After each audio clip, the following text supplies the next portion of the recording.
Dear students, तो आप देख पा रहे हैं हमारे स्लाइड के पीछे है मौलिक अधिकार और क्लास 9 के पॉलिटी में मेंशन है और जितनी बातें एनसीईआरटी में बताई गई है हम उतना ही इसमें जिक्र करेंगे। थोड़ी सी एग्जांपल्स लेंगे, थोड़े से सेंटर से हटेंगे, लेकिन मेन सेंटर मेरा फोकस होगा क्लास 9 का एनसीईआरटी बुक। अगर आपको मौलिक अधिकार को पूरी डीप जानना है तो मैं नेक्स्ट बार जो से बनाऊंगा, ठीक है। तो आप स्लाइड के जरिए आप देख सकते हैं कि क्या क्या बातें इसमें होगी। मैं आपको स्लाइड दिखा देता हूँ। सभी ये तमाम चीज़ें हैं जो मौलिक अधिकार को आपको जानना है। अगर आप एक सिटीजन हैं, भारत के सिटीजन ऑफ इंडिया हैं, तो भी आपको जानना चाहिए, यू मस्ट नो, ठीक है। चलिए इस स्लाइड के माध्यम से मैंने आपको बताया। अब हम एक एक करके डिस्कस करते हैं और पार्ट 1 है क्योंकि वीडियो अधिक लंबी बन जाएगी, इसलिए संक्षेप में प्रयास रहेगी हमारी, बात किया जाए। चलिए, आप जानते हैं दोस्तों कि भारत का संविधान 26 जनवरी 1950 को लागू होती है। पहले मूल बातें आपको पता होनी चाहिए। 26 जनवरी 1950 को भारत का संविधान जो है से लागू होती है और आज 2026 अगर हम देखें तो 76 साल हो बीत चुके हैं। 77वां ईयर्स अभी चल रहा है संविधान का। संविधान दिवस 26 नवंबर को प्रत्येक वर्ष मनाया जाता है और 2015 से स्टार्ट हुई है, ठीक है। तो हम बात कर रहे हैं कि जिसमें भारत का संविधान लागू हो रहा था, ठीक है, उसमें मूल संविधान में 22 भाग थे, 8 अनुसूचियाँ थी, अभी 12 अनुसूचियाँ हैं, अभी 25 भाग हैं। उसमें 395 अनुच्छेद थे, अभी 470 से अधिक अनुच्छेद देखने को मिलते हैं। उसमें मौलिक अधिकार 7 थे, लेकिन अब जो है 6 है और इसी 6 में से हम लोग डिस्कस करेंगे पार्ट 1 की, ठीक है, ओके। चलिए, मौलिक अधिकार है, वर्णन कहाँ से है, भाग 3 में है, अनुच्छेद 12 से 35, ये आपको नॉर्मली जानना चाहिए, ठीक। अनुच्छेद 12 क्या कहता है, प्रत्येक अनुच्छेद में कोई न कोई बातें लिखी गई है, ठीक। तो आपको पता होना चाहिए कि प्रत्येक अनुच्छेद में क्या क्या बातें मेंशन है, क्या क्या वर्णित है, तभी हम आगे जान पाएंगे। और 12 सबसे इंपॉर्टेंट हो जाता है क्योंकि 12 से 35 तक आप पढ़ेंगे तो 12 जानना सबसे इम्पोर्टेंट है, ठीक है। तो हम डिस्कस करेंगे 12 पर। पहले सबसे पहले 12 क्या कहती है, स्टेट और राज्य की परिभाषा। 12 मेंशन है स्टेट क्या है, राज्य क्या है। सेंट्रल स्टेट इसमें अंतर्गत आते हैं, लोकल गवर्नमेंट आती है, इलेक्ट्रिक बोर्ड आते हैं, ONGC ATC आते हैं। यानी कि ये जो है राज्य का परिभाषा है कि मौलिक अधिकार जो है राज्य क्या होता है। तो राज्य ना तो किसी व्यक्ति के फंडामेंटल राइट्स को छीन सकती है और ना ही कोई व्यक्ति छीन सकता है, ठीक है। स्टेट में हमारा आता है संघ सरकार, संसद, राज्य सरकार, विधानमंडल, स्थानीय निकाय, नगर परिषद, पंचायत, जिला बोर्ड, सुधार बोर्ड, वैधानिक गैर संवैधानिक प्राधिकरण, सेल, ONGC, LIC, मतलब ये सब राज्य के अंतर्गत आते हैं।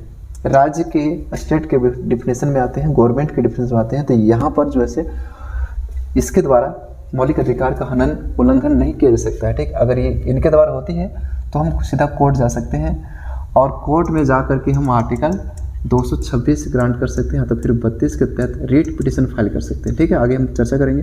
अनुच्छेद 13 में क्या आगे अनुच्छेद 13 में मेंशन है कि मूल अधिकारों से असंगत या उसका अल्पीकरण करने वाली सभी विधियां शून्य होगी। इसका मतलब है ऐसी विधियां न्यायिक समुच्चय योग्य होंगी। संविधान आप जानते हैं कि 26 जनवरी 1950 को बना है, लागू हो गया देश में। बना कब, 26 नवंबर 1949 को बन करके तैयार हो गया, ठीक है। उसमें जो संविधान सभा के मेंबर्स थे वो 16 अनुच्छेदों को लागू कर लिया, बाकी तिथि रखा गया 26 जनवरी 1950 को और इस तिथि को पूरे देश में लागू हुई, ठीक। तो यहाँ क्या कहा गया अनुच्छेद 13 में, मूल अधिकारों से असंगत, यानी कि वैसे कानून जो पहले से विद्यमान थे, जैसे सती प्रथा, विधवा पुनर्विवाह, बाल विवाह सब थे, तो अगर व्यक्ति के मूल अधिकार इनसे हनन हो रही है तो क्या होगा, शून्य हो जाएगा उस दिन से, ठीक है। और वैसे कानून जो पहले से बने हुए हैं वो ऐसे कानून लागू रहेंगे जो मूल अधिकार का हनन ना करता हो, ठीक है। कानून लागू रहेंगे जो मूल अधिकार का हनन ना करता हो। अभी वर्तमान 2026 आ रही है तो हम देखेंगे इसमें आगे कौन कौन सी बातें हैं, थोड़ी सी हम बात ये भी कर लेते हैं। अनुच्छेद, ये भारत के संविधान का ये पार्ट्स है, ये अनुच्छेद है हमारा, ये भाग 1 है। भाग 1 में संघ और उसका राज्य क्षेत्र का वर्णन है। ये आवश्यक नहीं, मैं आपको दिखाने के लिए बता रहा हूँ। भाग 2 में नागरिकता है 5 से 11 तक, ओके। और भाग 3 में मूल अधिकार है। तो आपसे पूछेगा कि मूल अधिकार भारत के संविधान के किस भाग में है, तो भाग 3 में अनुच्छेद कहाँ से 12 से लेकर के 35 तक, ठीक है, 12 से 35 तक। तो आज हम चर्चा करेंगे परिभाषा। अनुच्छेद 12 की चर्चा हो चुकी है, 13 की चर्चा कर चुके हैं, 14, 15, 16, 17, 18 में क्या उपाधियों का अंत, 17 में क्या छुआछूत का अंत, 16 में क्या लोक नियोजन के विषय में अवसर की क्षमता, 15 धर्म, मूलवंश, जाति, लिंग, जन्मस्थान के आधार पर विभेद का प्रतिषेध, 14 विधि के समक्ष क्षमता। ठीक है, तो हम इन्हीं चीज़ों को चर्चा करेंगे। मैं आपको बता देता हूँ, मूल संविधान में 7 मौलिक अधिकार थे। संपत्ति के अधिकार को एक हटा दिया गया 1944 और 1978 में, और ये हटाया गया 44वें संविधान संशोधन के द्वारा, ओके, कॉन्स्टिट्यूशन अमेंडमेंट के द्वारा। तो अभी हमारे पास 6 बचा है। और संपत्ति के अधिकार को जो है इसे कानून का अधिकार बनाया गया, और ये है अनुच्छेद 300 के अंतर्गत रख दिया गया। ठीक, तभी कानून का विषय हो गया। अब हम चलते हैं आगे। अब ये भी जान लेते हैं कि फंडामेंटल राइट्स क्या होते हैं, मौलिक अधिकार क्या होता है। थोड़ा सा आपको जानना चाहिए मौलिक अधिकार क्या है। तो मौलिक अधिकार क्या है, जन्म से मिलने वाला है। सबसे पहले जन्म से मिलता है। नैसर्गिक अधिकार है, कोई नहीं छीन सकता है। यूएसए से लिया गया है। यूएसए से मतलब है कि अमेरिका से लिया गया है। भारत का कुछ न कुछ उपबंध विभिन्न देशों से लिया गया है। तो मूल अधिकार कहाँ से लिए गए, यूएसए से लिए गए। मैग्ना कार्टा कहा जाता है इसे, जो संविधान, जितने भी संविधान में बातें हैं, मूल अधिकार को संविधान के मैग्ना कार्टा कहा जाता है। ठीक है, आप ये बातें याद रखेंगे। 2026 के अनुसार मूल अधिकार 6 भाग 3 वही वाला बात रिपीट है। ओके, अब ये आप देखिए कि मूल अधिकार क्या होता है। मूल अधिकार समानता राज्य के विरुद्ध व्यक्ति अथवा नागरिक को प्राप्त होते हैं। राज्य का मतलब मैंने भी डिस्कस किया, राज्य का मतलब संघ सरकार, संसद, विधायिका, विधान परिषद, नगर पालिका, पंचायती सभाएं, तो उनके विरुद्ध जो है लोगों को प्राप्त होता है। ठीक है, इसे ना सरकार छीन सकती है, ना लोग इसे छीन सकते हैं। ना तो मौलिक अधिकार को कोई व्यक्ति छीन सकता है, और ना ही कोई गवर्नमेंट छीन सकती है, जो स्टेट के परिभाषा में आता है। ठीक है, और ये जन्म से प्राप्त होते हैं, और इसे नैसर्गिक अधिकार भी कहते हैं। आप देखेंगे फिल्मों में कभी कभी कोई प्रेग्नेंट वोमेन होती है और उनको अपराध करी होती है, जेल के अंदर होती है, तो उसे अपराध जो है महिला को तो मिलता है, लेकिन बच्चों को अगर देखा जाए तो बच्चे, क्योंकि बच्चे का अपराध तो है नहीं, बच्चे को उसके प्रेग्नेंट में अवस्था में होती है, तो बच्चे के कारण से उस महिला की सज़ा माफ़ कर दी जाती है। यानी कि कोई बड़ी क्राइम हो तो उनकी सज़ा माफ़ हो जाती है। ठीक है, तो क्योंकि यहाँ मौलिक अधिकार प्रत्येक व्यक्ति का सुरक्षित है सुप्रीम कोर्ट के द्वारा, न्यायालय के द्वारा, इसलिए हम डिस्कस कर रहे हैं। ओके, तो कोई नहीं छीन सकता है। चलिए आगे बात करते हैं। अधिकार क्या है, थोड़ा बहुत ये भी आप चर्चा कर लेंगे, आपकी बुक में मेंशन है। अधिकार किसी व्यक्ति का अपने लोगों, अपने समाज और अपनी सरकार से दावा है। अधिकार का मतलब, राइट्स का मतलब क्या है, किसी भी व्यक्ति का, जब हम अधिकार की बातों करते हैं तो हम समाज से चाहते हैं कि चलिए समाज से हम दावा कर रहे हैं, या लोगों से दावा करते हैं, या अपनी गवर्नमेंट से दावा करते हैं कि हमारा अधिकार है, हमें जीने का अधिकार है, हमें खेलने का अधिकार है, हमें बोलने का अधिकार है, हमें कहने मतलब कि अधिकार कैसा भी हो, अधिकार तार्किक होने चाहिए। अधिकार लोगों के तार्किक दावे हैं, इन्हें समाज से स्वीकृति मिलती है और अदालतों द्वारा मान्यता प्राप्त होती है। अधिकार भी जो है समाज स्वीकृत करती है और अदालत क्या करती है, इसे मान्यता प्रदान करती है। चलिए आगे बात करते हैं समानता का अधिकार। और समानता का अधिकार हमारे मेंशन है आर्टिकल 14 से लेकर के 18 तक। ओके, तो हमारे पास 6 मौलिक अधिकार हैं। मैं आपको बता देता हूँ। समानता का अधिकार 14 से लेकर 18 तक, स्वतंत्रता अधिकार 19 से लेकर के 22 तक। आप थोड़ा सा एक क्रम देखेंगे। मौलिक अधिकार में तीसरा है शोषण के विरुद्ध अधिकार, आर्टिकल 23 और 24। धार्मिक स्वतंत्रता अधिकार 25 से लेकर के 28 तक, और शैक्षिक और सांस्कृतिक अधिकार 29 से लेकर के 30 और 31। संपत्ति का अधिकार हटा दिया गया। और संवैधानिक औपचारिक अधिकार आर्टिकल 32 से 35 भी मान सकते हैं।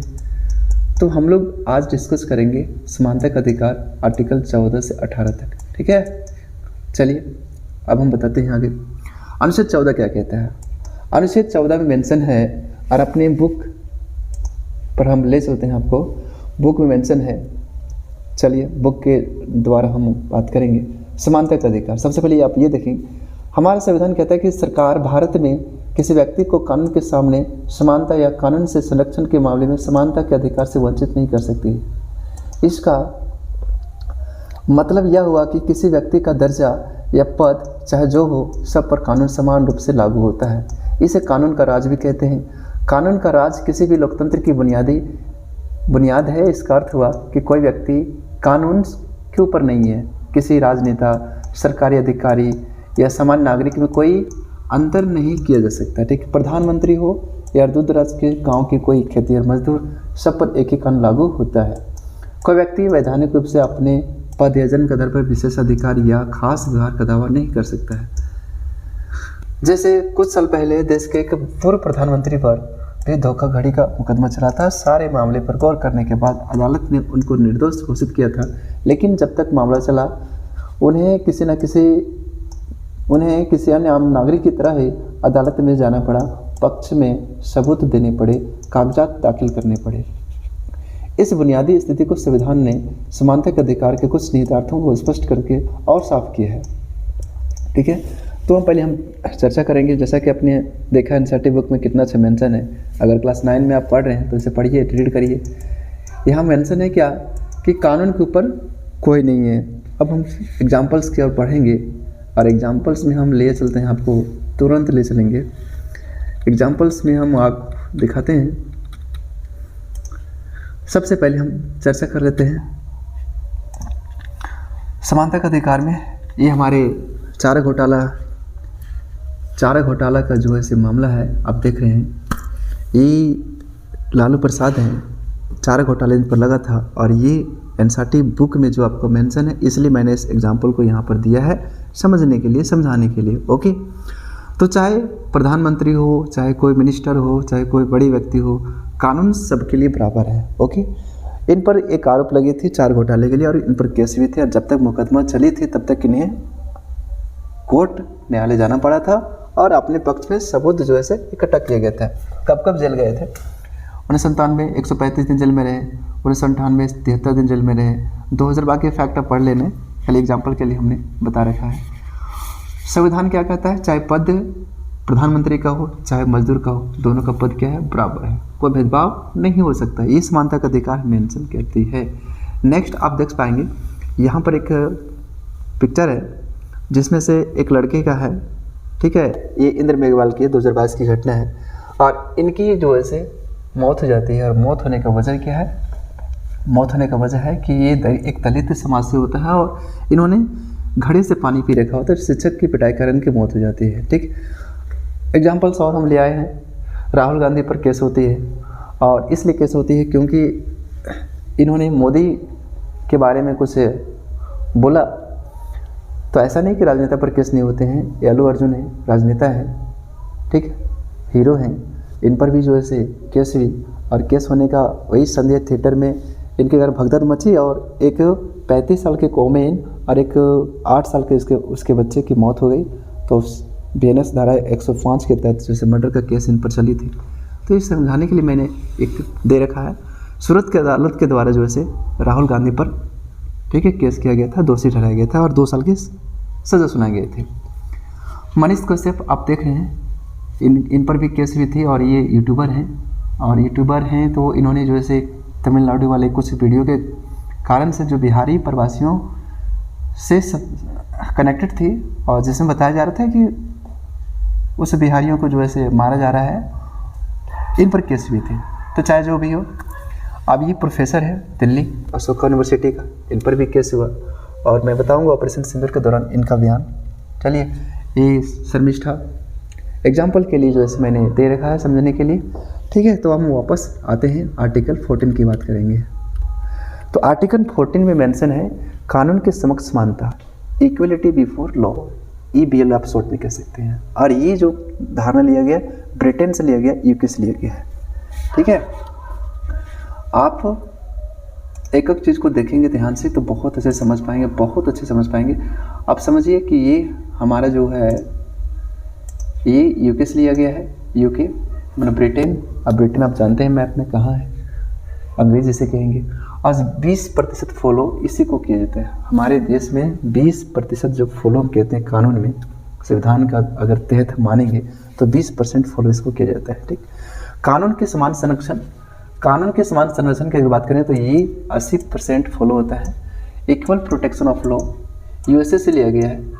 इसका मतलब क्या है कि कानून के समक्ष हम तो समान हैं, लेकिन कानून हमें बचाएगी भी, कानून हमें प्रोटेक्शन भी दे। ये मेंशन जो है से आर्टिकल 14 में ही है और ये यूएसए से लिया गया है। ठीक, आप इतना ही बात याद रखें।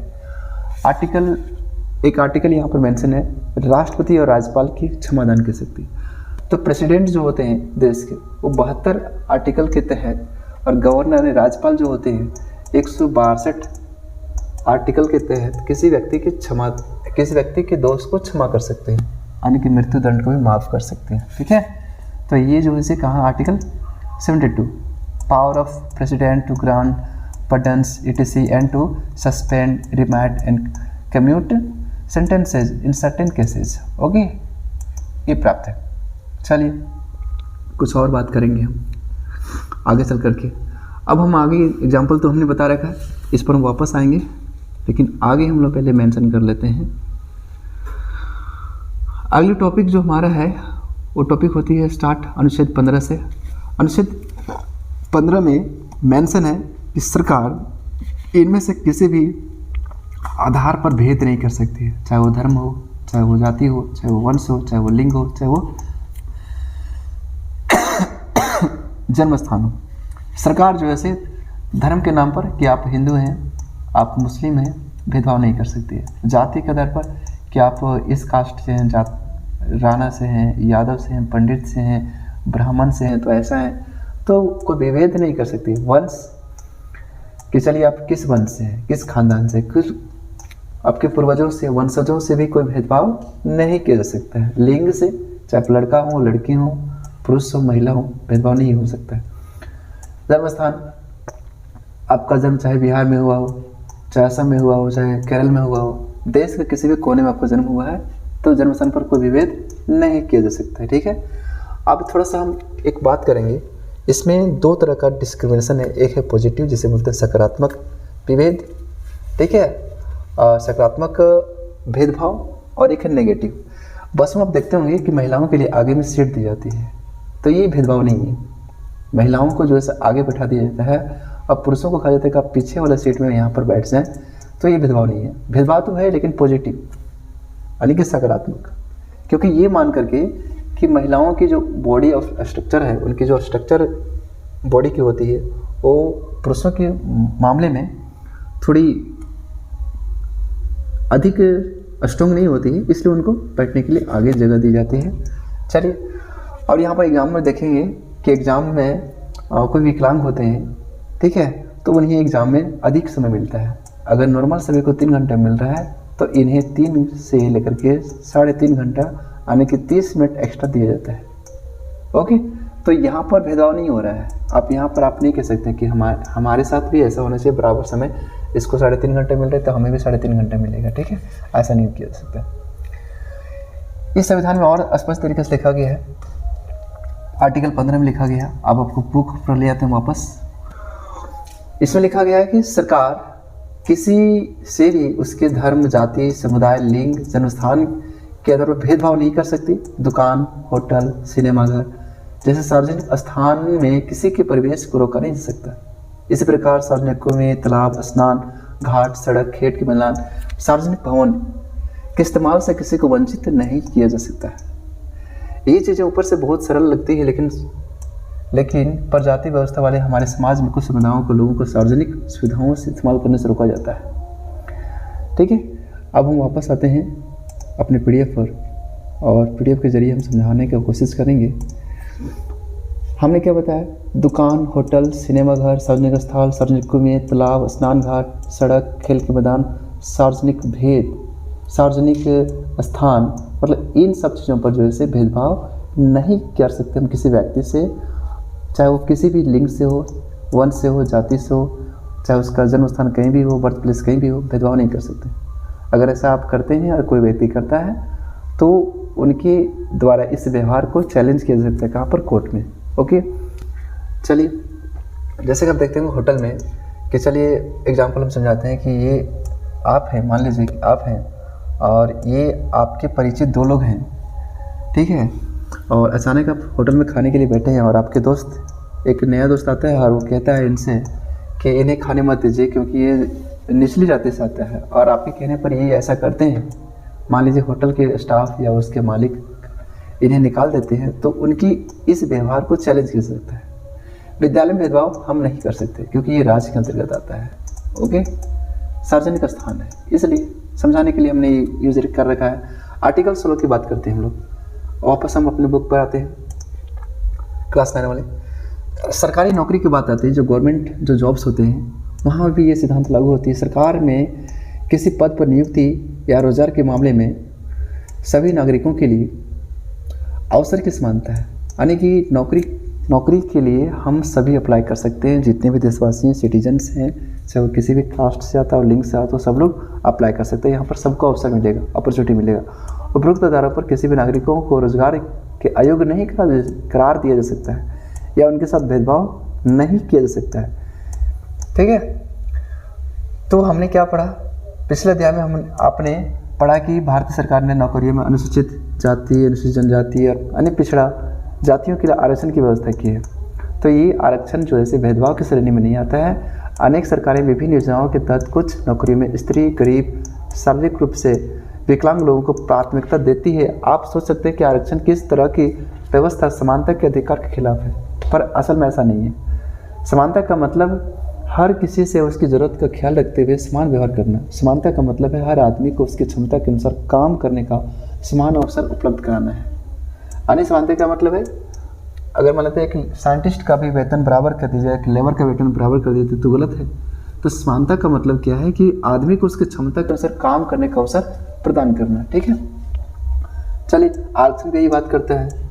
और इसी बात को स्पष्ट करने के लिए संविधान स्पष्ट तरीके से ये बात कहती है। ओके, अब देखिए संविधान कहता है कि इस तरह का आरक्षण समानता के अधिकार का उल्लंघन नहीं है। ठीक,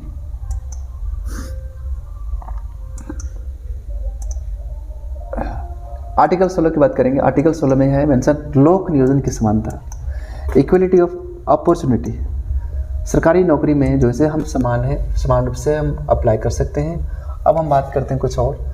सरकारी नौकरी में, सरकारी सेवा में समानता। आर्टिकल 16 के 1 क्लोज में क्या लिखा गया? सभी राज्यों के द्वारा सभी नागरिकों को राज्य के अंतर्गत रोजगार एवं नियुक्ति के अवसर की समानता दी जाएगी। यानी कि सभी राज्यों के द्वारा, जितने भी स्टेट हैं, राज्य के जितने अंतर्गत जो भी रोजगार सेवाएं नियुक्त होगी या तो सेवाएं सृजित होगी, उन पर हम समानता का जो है सिद्धांत लागू करेंगे और सभी को नियुक्ति में हम अवसर की समानता प्रदान करेंगे। ये लिखा गया आर्टिकल 16 के सब क्लोज 2 में लिखा गया, राज्य के अंतर्गत रोजगार एवं नियुक्ति में केवल जाति, धर्म, लिंग, मूल वंश, जन्मस्थान, निवास अथवा उद्भव के आधार पर भेदभाव नहीं होगा। यानी कि आर्टिकल 16(2) में भी इस मेंशन है कि अगर नौकरी में आपके साथ इन आधारों पर धर्म, लिंग, मूल वंश, जन्मस्थान पर भेदभाव होता है तो उनकी इस बिहेव को आप जो है चैलेंज कर सकते हैं और कोर्ट जा सकते हैं। ठीक है, सरकारी सेवाओं में विधि का समान संरक्षण यहाँ भी है।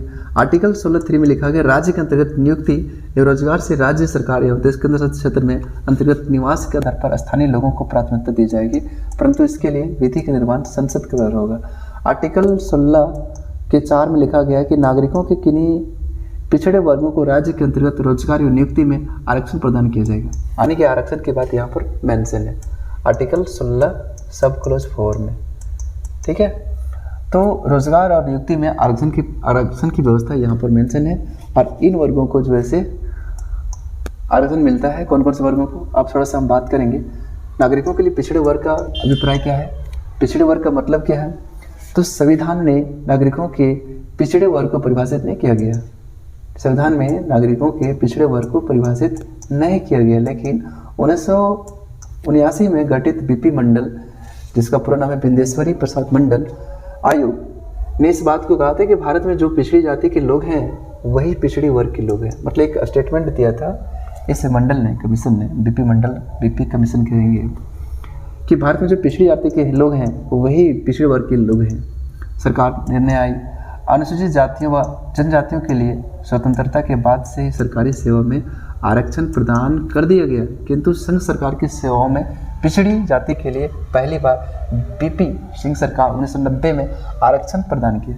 यानी कि एसटी और एससी को जब संविधान लागू हुआ उसमें से आरक्षण मिला, लेकिन पिछड़ी वर्ग के लिए जाति की आरक्षण की व्यवस्था नहीं थी। तो 1990 में जो बीपी सिंह की सरकार आई, बीपी सिंह उसमें के पीएम थे, तो वहाँ पर आरक्षण की व्यवस्था की गई थी। ठीक है, न्यायपालिका का निर्णय फिर आई बाद में इंदिरा साहनीवाद मंडलवाद में 1992 में फिर केस आया और एक ऐसी ऐतिहासिक निर्णय यहाँ से आई और उन्होंने कहा कि आर्थिक आधार पर दिया गया आरक्षण असंवैधानिक है। यानी 1992 में एक आया कि जो आरक्षण की व्यवस्था हम आर्थिक आधार पर करते हैं वो असंवैधानिक है, अनकॉन्स्टिट्यूशनल है।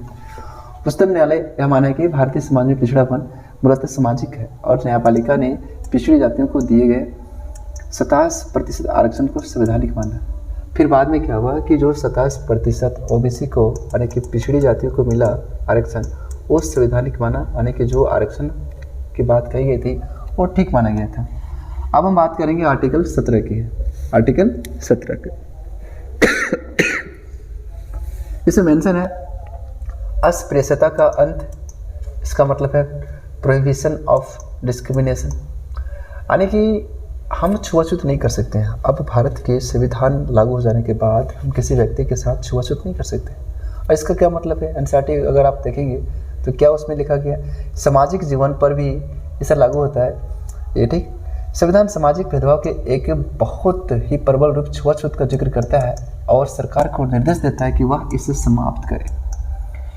किसी भी तरह के छुआछूत को कानूनी रूप से गलत करार दिया गया है। यहाँ छुआछूत का मतलब कुछ खास जातियों के लोगों के शरीर को छूने से बचना भर नहीं है। छुआछूत का ये मतलब नहीं कि किसी हम व्यक्ति के शरीर को टच कर रहे हैं या तो टच नहीं कर रहे हैं। कोई ऊंची जाति है, निचली जाति है, वो टच कर रहा है नहीं कर रहा है, जैसे संविधान के पहले था। अब भीमराव अम्बेडकर की एग्जाम्पल्स हम दे सकते हैं कि उनको क्लास में बैठने नहीं दिया जाता था, वो क्लास के बाहर बैठ रहे हैं, पानी प्यास लगी तो पियोन उसको पिलाता तो पीता था। यह उन सारी सामाजिक मान्यताओं और आचरणों को भी गलत करार देता है जिससे किसी खास जाति में जन्म लेने भर से लोगों को नीची नज़र से देखा जाता है। इसका मतलब है कि अगर आपको नीची नज़र से समुदाय या तो कोई समाज या तो अपर कास्ट वाले लोग देखते हैं तो छूछूत कर रहे हैं, छूछूत कर रहे हैं। ठीक है, यानी स्पष्ट लिखा है कि सारी सामाजिक मान्यताओं और आचरणों को भी गलत करार देता है। यानी कि तमाम जो मान्यताएँ हैं, आचरण है, उसको गलत बताया जाता है जिसमें किसी खास जाति में जन्म लेने भर से लोगों को नीची नज़र से देखा जाता है या उनके साथ अलग तरह का व्यवहार किया जाता है। इसलिए संविधान ने छुआछूत को दंडनीय अपराध माना है तो घोषित किया है। ठीक, अब हम बात करेंगे आगे। ये भीमराव अम्बेडकर है, इसका जन्म 14 अप्रैल 1891 को हुआ और मृत्यु 6 दिसंबर 1956 को। इसे भारत रत्न भी प्राप्त हुआ है 1990 में, आप भी जान पाए। मूल नाम है भीमराव रामजी सतपाल, इसका जो ओरिजिनल नाम है, मूल नाम ये था। ठीक है, आप देख सकते हैं संविधान सभा का एक पिक है, उसमें बैठे हुए हैं और संविधान की प्रारूप समिति के अध्यक्ष हैं। ये प्रारूप समिति के अध्यक्ष हैं जिसमें 7 मेंबर हैं। ठीक है, और संविधान के पिता माने जाते हैं। थोड़ा सा इसके बारे में और फैक्ट बताता हूँ अम्बेडकर के बारे में। अम्बाडवेकर, जब उसका परिवार सतारा आया, सतारा मतलब जहाँ इसका जन्म हुआ था, महू मध्य प्रदेश में हुआ था और वहाँ से सतारा चले गए थे, तो उसमें उनके पिता उनके स्कूल में एडमिशन कराया और उसमें एडमिशन कराने के टाइम में समझिए एक गर्ल्स है लेकिन समझिए कि अम्बेडकर है। स्कूल में एडमिशन कराने के टाइम पर उसका नाम लिखवाने के टाइम पर अम्बाडवेकर लिखवाया उपनाम के रूप में। फिर क्या हुआ, अम्बेडकर एक ब्राह्मण शिक्षक है, उसका नाम है कृष्णा जी केशव अम्बेडकर। तो उनसे अम्बेडकर का बहुत अधिक लगाव थी, बाकी बहुत सारे शिक्षक उनसे भेदभाव करते थे। तो उन्होंने भीमराव को इस मुश्किल नाम यानी कि अम्बाडवेकर के बजाय अपना सरल उपनाम दे दिया अम्बेडकर। ठीक है, और तब से जो है से जब हाई स्कूल में दाखिले का समय आया तब से इसका नाम अम्बेडकर पड़ा, तो भीमराव अम्बेडकर। एग्जाम्पल्स हमने इसके साथ बताया कि इनके साथ भेदभाव होती थी। पियोन जो है पानी ऊपर से पिलाता था, क्लास में बैठ कर के कोई पढ़ने का मौका नहीं मिला।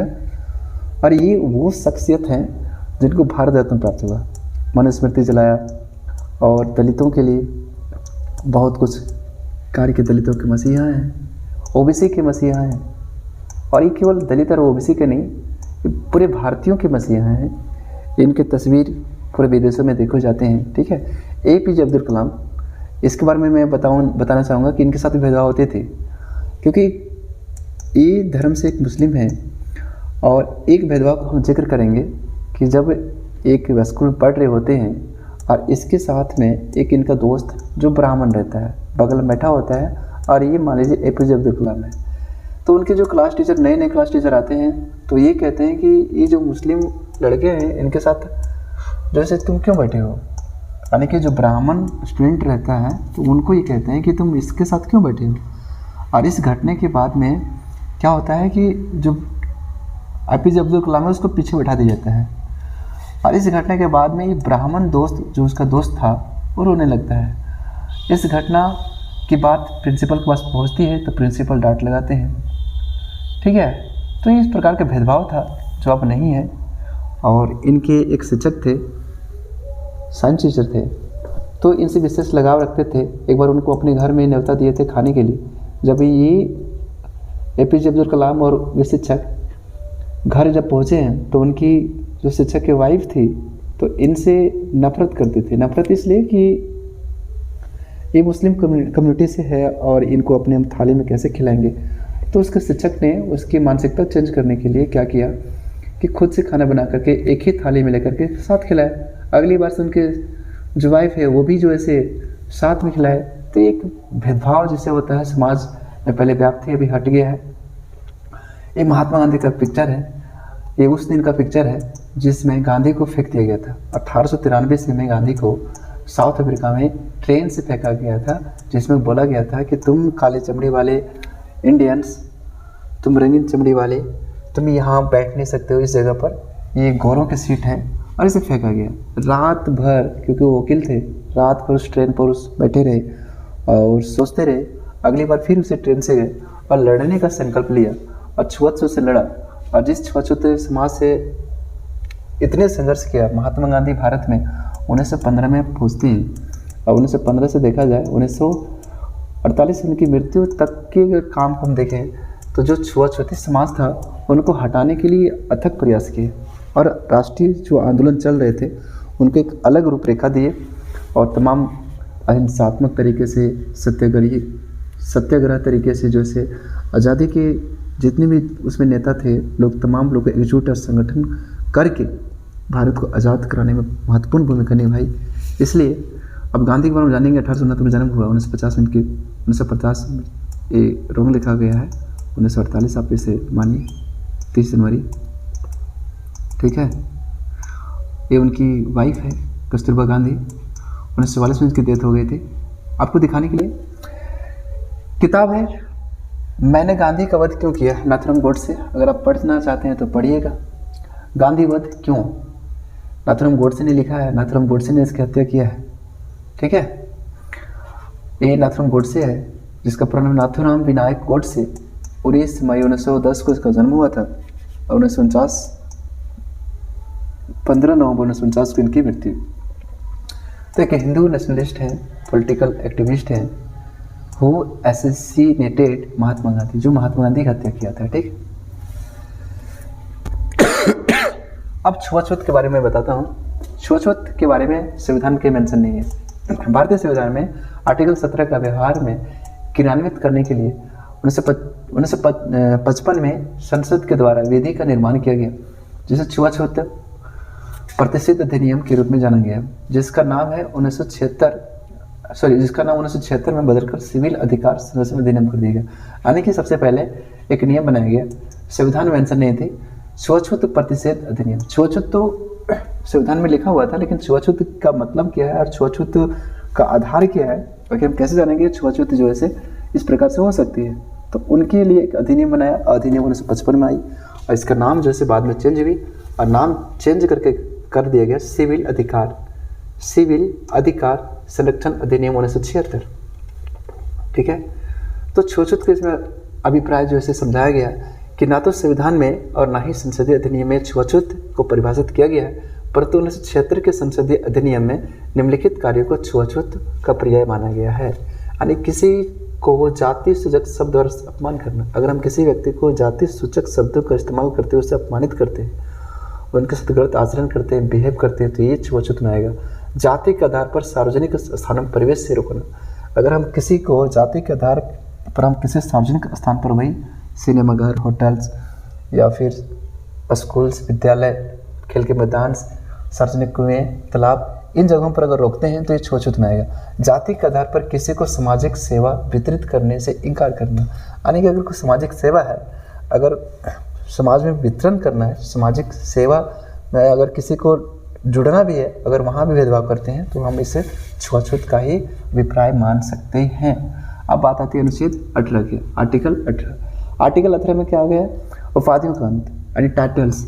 सेना और शिक्षा, ये दो ऐसे क्षेत्र हैं जिन पर जो ऐसे उपाधियों का अंत जो है नहीं किया गया है, बाकी तमाम चीज़ों पर जो उपाधियों का अंत कर दिया गया है। ठीक है, आर्टिकल 18 में राइट टू इक्वलिटी, यानी कि फंडामेंटल राइट्स का एक पार्ट्स है। ओके, उपाधियों का अंत किया गया है। इसका मतलब है कि सेना में आप अगर हैं, या तो कोई व्यक्ति हैं तो उसे कर्नल, या तो DIG, जितना भी पद होता है सब दिया जाएगा। शिक्षा में नाम, अपने नाम के साथ कोई टीचर है तो उनको लगा सकते हैं, असिस्टेंट प्रोफेसर लगा सकते हैं, प्रोफेसर लगा सकते हैं, तमाम जो उपाधि मिलती है लगा सकते हैं, लेकिन दूसरे क्षेत्र में नहीं लगा सकते हैं। कोई विधायक है तो विधायक भी जो है अपने आगे लगा सकते हैं, लेकिन खास चीज़ों में नहीं लगा सकते। ठीक है, उपाधियों के अंत के द्वारा थोड़ा कुछ और विश्लेषण हम देखेंगे। इसमें बताया गया है, आर्टिकल 18 में बताया गया कि राज्य के द्वारा किसी प्रकार की उपाधि नहीं दी जाएगी, लेकिन शैक्षणिक यानी कि PhD व सैनिक उपाधियाँ जनरल, कर्नल दी जा सकती है। भारतीय नागरिक विदेशी राज्यों से उपाधि नहीं लेगा। भारतीय जो भी नागरिक है विदेशी राज्यों से, विदेशी कंट्रीज से कोई उपाधि हम लोग नहीं ले सकते हैं, टाइटल्स।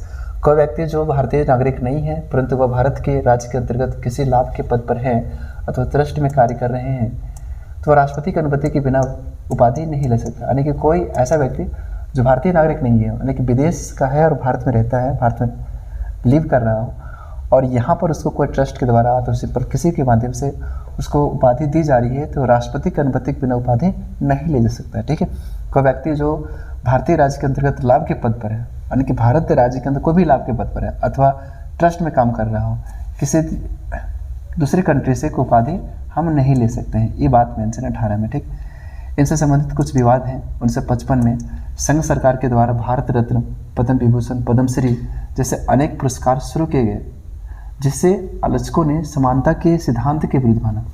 यानी कि जब ये शुरुआत हुआ भारत रत्न, पद्म विभूषण और पद्मश्री, तो कुछ आलोचकों का कहना था कि समानता के सिद्धांत के विरुद्ध है, ये विवाद में फंसे। ये समाजवादी विचारों के भी विरुद्ध है, इसलिए 1977 में जनता पार्टी सरकार ने इसे समाप्त कर दिया। मतलब जनता पार्टी सरकार ने जो है इसे उपाधियों को, यानी कि इस पुरस्कारों को, उपाधि मतलब पुरस्कार, भारत रत्न, पद्म विभूषण, पद्मश्री, इनको हटा दिया गया। ठीक है, 1977 में जनता पार्टी की सरकार में, मोरारजी देसाई। ठीक है, आगे क्या होती है, न्यायपालिका जो है एक केस होती है, न्यायपालिका पहुँचती है, न्यायपालिका कहती है और स्पष्ट रूप कहती है कि आर्टिकल 18 के अंतर्गत प्रदान किया जो है प्रदान किया गया भारत रत्न, पद्मश्री, ETC पुरस्कार, अवार्ड है, उपाधि नहीं है।